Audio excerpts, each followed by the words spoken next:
মাই god guys, আজকে যা রেটে বৃষ্টি, বিদ্যুৎ চমকেছে, ঝড় ফড় হয়েছে এত গরমের পর। রাত এখন পুরো 12টা, মানে এখন বাজে 12টা 8। ওকে, আর আমি জাস্ট বসেছিলাম, তারপর দেখি জোম্যাটো থেকে কল আসে। আমি সন্দীপকে বললাম, এই কী অর্ডার করো যত রাতে, দেখাচ্ছি। এই দেখো গাইস, ওয়াও চিকেন থেকে কী কী নিয়েছে। আর এটা হচ্ছে কি চিকেন, মনে হয় স্মোকি ব্রেস্ট কি আনিয়েছে। এইটা নিয়েছে। ও ওয়াও, আজকে রাত্রিটা তো পুরো ফান। ওয়াও ওয়াও ওয়াও, এইটা।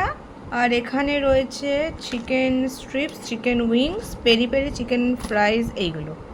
এই দেখো।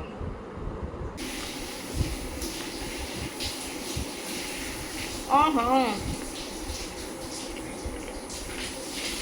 আমি সন্দীপকে বললাম নাকি অত রাত্রিটা খাচ্ছি গ্যাস হয়ে যাবে। পলিক্রল দেখতে পাচ্ছ, দুখানা পলিক্রল রাত্রিরে খাবো, হ্যাঁ শেভ করবো। তোমাদের আর দিনটা কেমন গেল এই বৃষ্টি ভেজা ওয়েদারে? আমাকে কিন্তু অবশ্যই কমেন্ট করে জানাবে। ওকে, বাই।